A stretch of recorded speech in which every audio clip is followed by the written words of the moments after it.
আসসালামু আলাইকুম রহমতুল্লাহি ওয়া বারাকাতুহু। সুপ্রিয় মুক্তির পথের দর্শকবৃন্দ, আল্লাহ তাআলাকে হত্যা করার জন্য নমরুদ কেন আসমানে গিয়েছিল, নমরুদের শেষ পরিণতি কি, জানতে হলে ভিডিওটি শেষ পর্যন্ত দেখতে থাকুন। একদা আল্লাহ রব্বুল আলামিন হযরত ইব্রাহিম আলাইহিসসালাতু ওয়াসসালামকে নির্দেশ দিয়েছিলেন, হে ইব্রাহিম, তুমি যাও, গিয়ে নমরুদকে দ্বীনের পথে আহ্বান করো।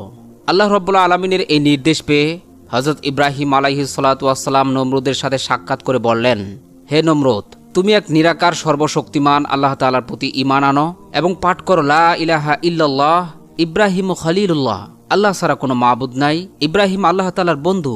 নমরুদ জবাব দিল, হে ইব্রাহিম, তোমার আল্লাহর নিকট আমার কোনো প্রয়োজন নেই, আমি নিজেই তো একজন রব, আমি অল্প দিনের মধ্যেই তোমার রবের প্রাণ সংহার করে তার রাজ্যও কেড়ে নিব। নাউযুবিল্লাহ। হযরত ইব্রাহিম আলাইহিসসালাতু ওয়াসসালাম বললেন, ওহে কাফের নমরুদ, তুমি আমার রবকে কোথায় খুঁজে পাবে? নমরুদ বলল, সে ব্যবস্থা আমি করে নিব, যথাসময়ে তা দেখতে পাবে। এরপরে নমরুদ চিন্তা করতে লাগলো আল্লাহ তাআলাকে কিভাবে হত্যা করা যায়। সে সময় ইবলিশ এসে নমরুদকে পরামর্শ দিল, তুমি বৃহৎ আকার 4টি শকুন পালতে থাকো। ইবলিশের পরামর্শ মোতাবেক নমরুদ বৃহৎ আকার 4টি শকুন পালতে লাগলো এবং তাদেরকে যথেষ্ট পরিমাণে মূল্যবান খাদ্য খাইয়ে অনেক মোটা তাজা ও শক্তিশালী করে তুলল। এরপরে একদিন 4 পায়া বিশিষ্ট একটি ছোট চৌকি নির্মাণ করে পায়ার নিচের দিকে শকুন 4টিকে সুবিধামতো বেঁধে নিল, আর শকুনের চোখের সামনে উপরের দিকে নাগালের বাইরে বেঁধে দিল 4টি গোশতের টুকরা। ইতিপূর্বে শকুন 4টিকে দুদিন ধরে ক্ষুধার্ত রাখা হয়েছিল, তাই ক্ষুধার্ত শকুনগুলো খাবারের জন্য ছটফট করছিল। এই কারণে তারা তাদের উপরে বাঁধা গোশতগুলো খাওয়ার লোভে উঠতে লাগলো।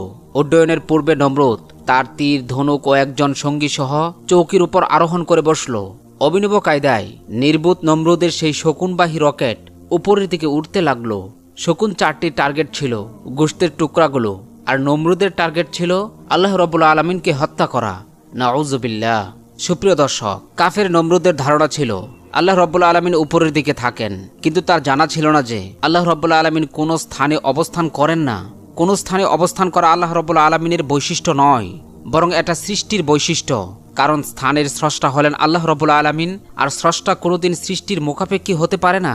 নমরুদের বাহন যখন ক্রমান্বয়ে উপরের দিকে উঠতে লাগলো এবং যথেষ্ট সময় পার হওয়ার পরে নিচের দিকে পাহাড়, পর্বত, গাছপালা, পৃথিবীর অন্য সকল দৃশ্য তার দৃষ্টির অন্তরালে চলে গেল, তখন সে ভাবল এবার তার কার্য সিদ্ধি হতে পারে।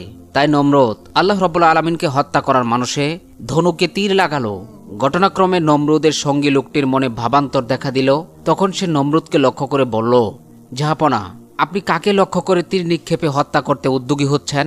নমরুদ বলল, আমি এখন ইব্রাহিমের কথিত ক্ষুধাকে